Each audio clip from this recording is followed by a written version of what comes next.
Hello and welcome. My name is Paul Bennett and welcome to this, the first in a ad hoc series of broadcasts from legaltraining.tv and Bennett's Legal. The purpose of the ad hoc broadcast is to collect together important case law and important new statutory developments across a broad spectrum of legal areas with a dominant focus on short, sharp updates lasting between 3 and 5 minutes in the areas of employment law and commercial law and related sectors such as shareholders agreements, shareholder rights and partnership agreements. The broadcasts are short, they're sharp and they're free. You can download a set of notes that go with each one of those, which are really just mere introductors to the overall area.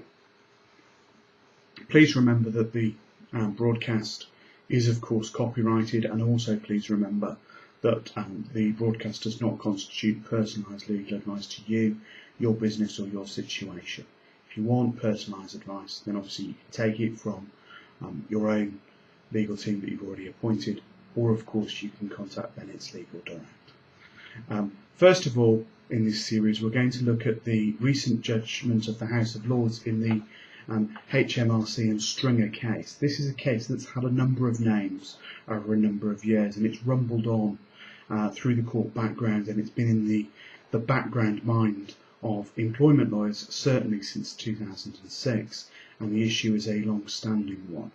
The issue is, in this case, it is about deductions from wages by employers, and in particular what the Stringer case looked at in the judgment on the 10th of June 2009 was a changing and clarification of the rules that existed. The full title of the case we now know is to be Her Majesty's Revenue and Customs, brackets respondents, close brackets, v Stringer and others, brackets appellants, closing the brackets, and then 2009 House of Lords, case 31. As with all judgments, it can be found online for free via the House of Lords website, or indeed other case law providers.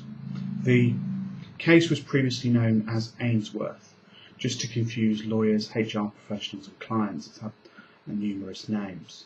The background facts to the case are that Mr Ainsworth, Keith Ainsworth, was employed by Revenue and Customs up at Chester. After his employment ended, he claimed that certain deductions had been made from his wages which were not authorised by him, and therefore he was entitled to compensation for. What then happened was that the tribunal looked at the deadlines on those, and it's fair to say that a number of them appeared to be outside the usual 3-month time limits for a claim like that in the employment tribunal.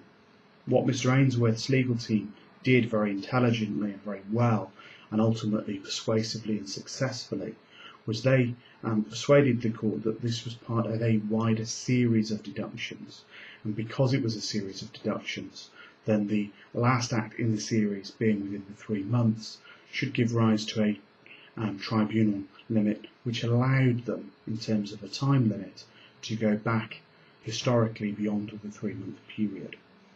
The House of Lords describes the issue of deductions from employees' wages as a centuries-old issue of complaint, and clearly for many centuries it's apparent that employees and employers have disagreed on this. What we do know now from the court's unanimous decision is that unpaid holiday under regulations 13 and 16 of the working time regulations, or a payment on termination under regulation 14, can now be pursued as unauthorised deductions, as well as claims under the working time regulations. And what this does, and it's a very significant and practical effect for employers and former employees, is it says to claimants that they can take advantage of the more generous time limits which apply in unlawful deduction claims, and that they can go back beyond the 3-month period provided it's part of a series of deductions.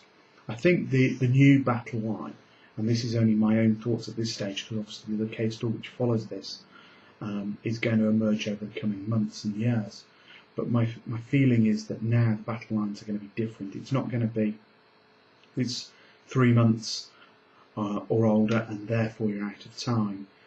Instead, the new battleground is likely to be what constitutes a series of deductions.